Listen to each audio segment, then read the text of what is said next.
టెర్రరిస్టులు మీ దేశంలో దాక్కున్నారు, వాళ్ళని మాకు అప్పగించాలి, మేము ఆల్రెడీ డాసియర్స్ చాలా మంది మీద ఇచ్చాము, వాళ్ళంతా అప్పగించాలి, అట్లాగే టెర్రరిజం ఇండియాలో మేము ప్రోత్సహించమని చెప్పాలి, మొన్న పహల్గామ్ నిందితులను కూడా మాకు అప్పగించాలి, ఇవన్నీ కండిషన్స్ ఉన్నాయి. దానికి పాకిస్తాన్ ఏమంటుంది, అసలు పహల్గామ్కి మాకు సంబంధం లేదు, మా వాళ్ళు ఎవరు చేయలేదు, నిజానికి మేము టెర్రరిజం బాధితులు, మా దాదాపు 2000 పైన సంఘటనలు జరిగితే 90,000 మంది పాకిస్తాన్ పౌరులు టెర్రరిస్ట్ యాక్టివిటీలో చనిపోయినారు, మాకు ఇక్కడ ఇప్పటికి కూడా టెర్రరిజం యాక్టివిటీలు జరుగుతున్నాయి, దాన్ని మీరే ప్రోత్సహిస్తున్నారని కూడా మా దగ్గర ఆధారాలు ఉన్నాయి, అయినా మేమేమన్నా అంటున్నామా, మీరు మాత్రం టెర్రరిజాన్ని ప్రపంచవ్యాప్తంగా మేము టెర్రరిస్ట్ దేశం అని ప్రచారం చేస్తున్నారు, ఇవన్నీ కూడా వాళ్ళు చెప్పారు.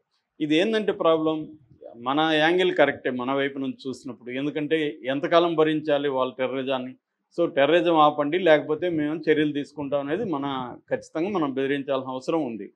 అయితే వాళ్ళ పాయింట్ ఆఫ్ వ్యూ ఏంది, అక్కడ ఇండస్ బేసిన్లోనే మొత్తం అగ్రికల్చర్ కానీ లేకపోతే 80% అగ్రికల్చర్ దాని మీద డిపెండ్ అయింది.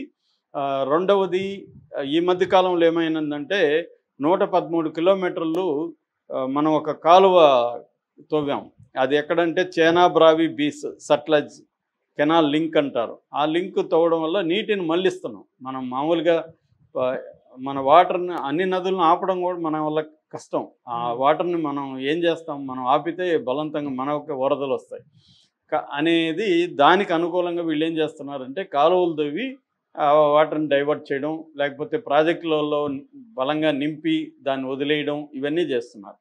సో ఇప్పుడు వాళ్ళ ప్రాబ్లం ఏంటంటే వస్తే వరదలు వస్తాయి, మన వాళ్ళు గట్టిగా వదిలితే, లేకపోతే కరువుతో అల్లాడిపోయే పరిస్థితి ఉంది. వాళ్ళు ముఖ్యంగా మంగళాన్ తర్బెలా అనే 2 డ్యామ్స్ ఆల్మోస్ట్ ఎండిపోయే పరిస్థితి అక్కడ ఉంది. 80% అగ్రికల్చర్ ఉంది, తర్వాత పవర్ జనరేషన్ దీని మీదనే ఆధారపడింది, తర్వాత ఇండస్ట్రియల్ వాటర్ కావచ్చు, తాగునీరు కావచ్చు, దీంట్లో ఆల్రెడీ వాటర్ క్రైసిస్లో ప్రపంచంలోనే ఎక్కువగా వాటర్ సంక్షోభం ఉన్న దేశాల్లో పాకిస్తాన్ ఒకటి.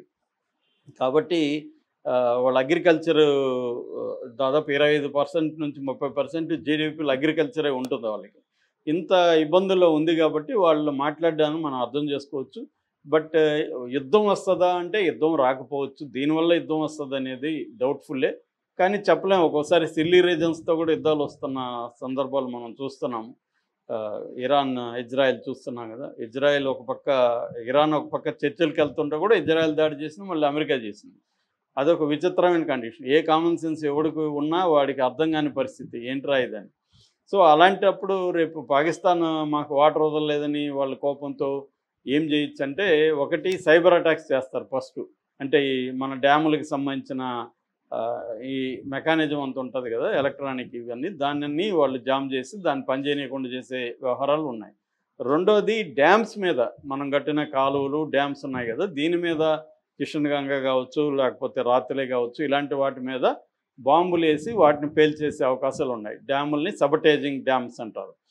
మూడోది కోవర్ట్ ఆపరేషన్స్, మళ్ళీ టెర్రరిజాన్ని స్లీపర్ సెల్స్ని యాక్టివేట్ చేసి వివిధ సిటీల్లో బాంబులు పెట్టడం, ఇవన్నీ కూడా చేసే అవకాశాలు ఉన్నాయి.